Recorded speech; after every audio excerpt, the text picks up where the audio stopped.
Support Timnas, Tim Nasional Indonesia U20 bersama Coach Indra Safri sudah melakukan persiapan panjang.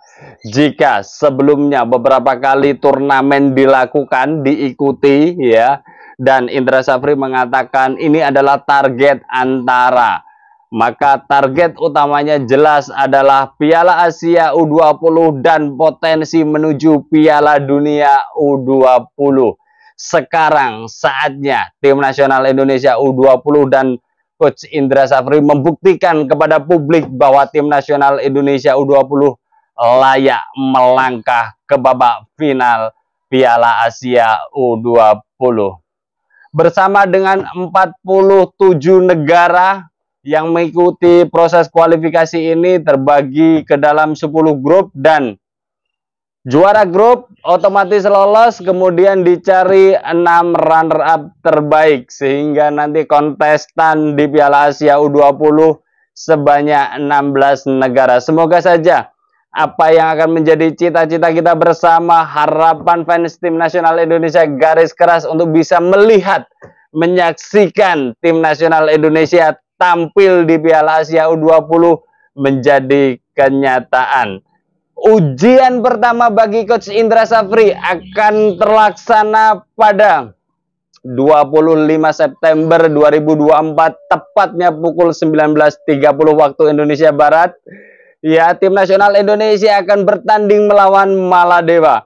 Bagaimana statistik pertandingan atau histori mengenai Tim Nasional Maladewa ini? Dan bagaimana kansnya juga peluangnya Tim Nasional Indonesia pada pertandingan nanti. Ya, kita coba ulik lebih dalam berkaitan dengan Tim Nasional Maladewa terlebih dahulu, di mana dalam histori Tim Nasional Maladewa U20 belum sekalipun lolos ke Piala Asia.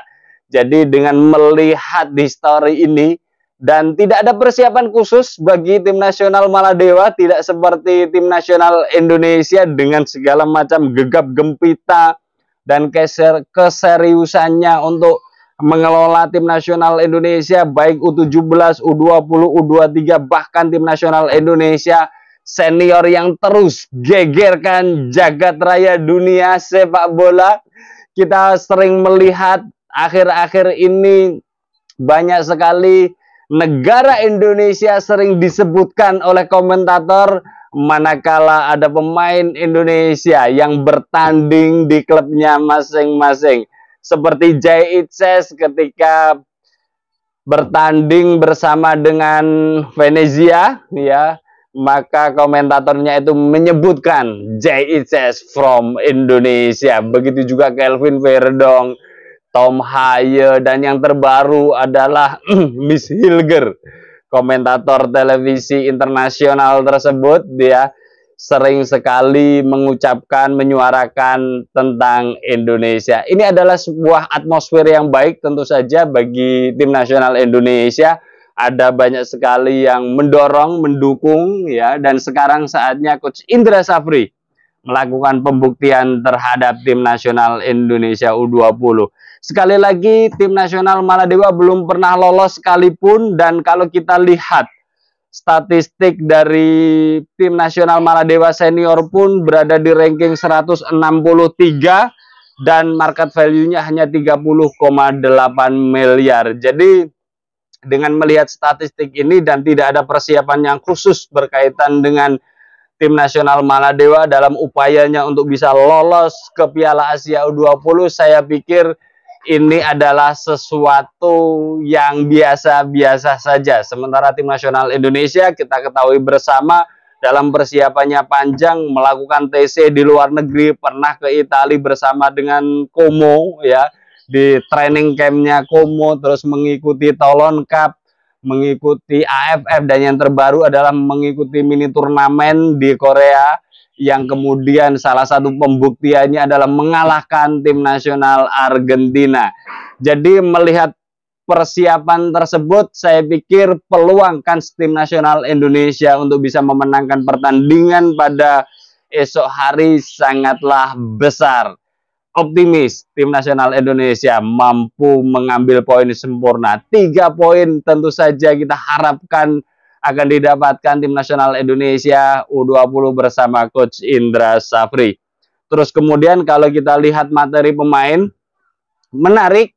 Jadi di awal atau masih ingat ketika tim nasional ini terbang ke Toulon Cup, ya, ada beberapa pemain keturunan yang dicoba oleh Coach Indra Safri, akan tetapi pada partai sesungguhnya, pada target utama yaitu kualifikasi Piala Asia U20, pemain-pemain ini belum ada yang dinaturalisasi.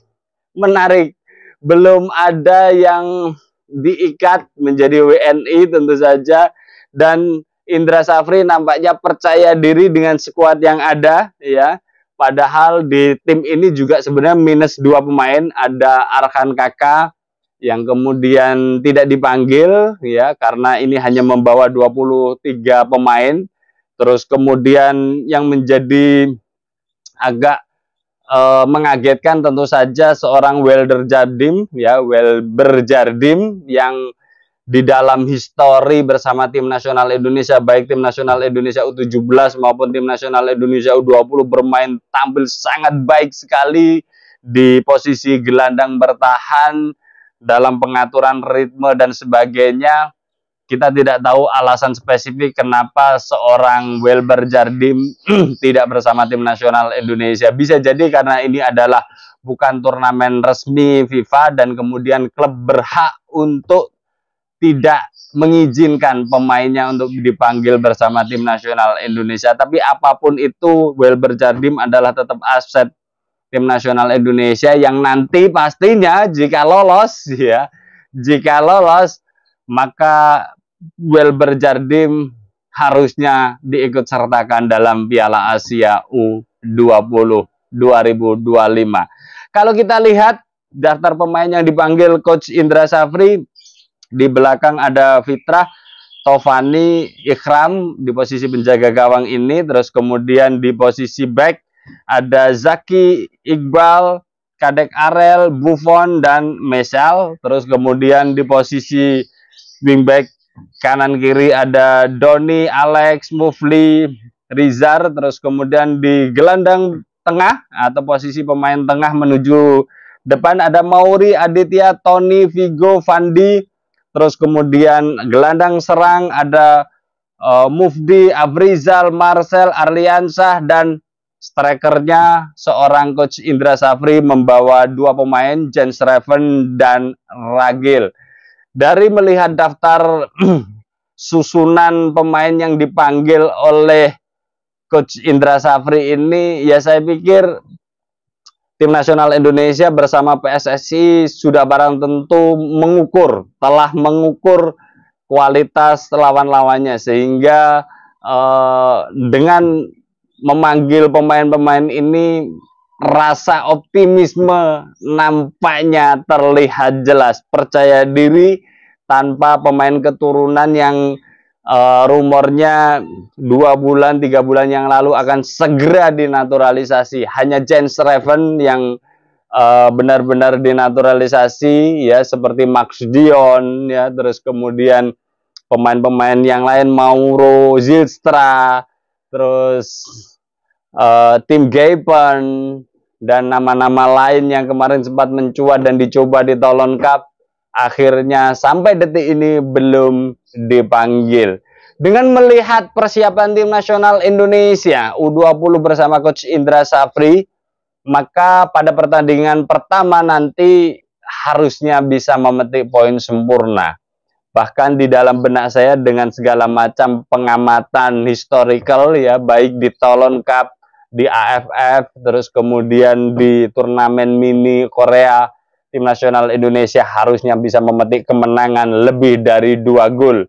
Bertanding di Stadion Madia Senayan, ya, ini juga stadionnya tidak terlalu besar, tapi memang kualitas rumputnya relatif bagus. Jadi soal kondisi lapangan harusnya tidak menjadi persoalan berarti, sehingga tim nasional Indonesia akan bisa melaju mulus pada pertandingan pertama nanti. Kita akan update lagi ya hasil pertandingan Indonesia melawan Maladewa besok, dan tentu saja ada acara nobar ya, nobar ala lesehan sederhana seperti layaknya kita menikmati tim nasional Indonesia lewat layar kaca di rumah ya. Bagi teman-teman yang sendirian di rumah, boleh tetap nonton sendirian tapi tetap mengunjungi channel support timnas ya, agar kita serasa ada temennya dan kita nanti bisa ngobrol melalui chat langsung ya, sehingga kita ada koneksi, ada interaksi, dan kita sama-sama mendukung tim nasional Indonesia. Kita akan update berkaitan berita analisis tim nasional Indonesia bersama saya Setia Uban. Thanks for watching.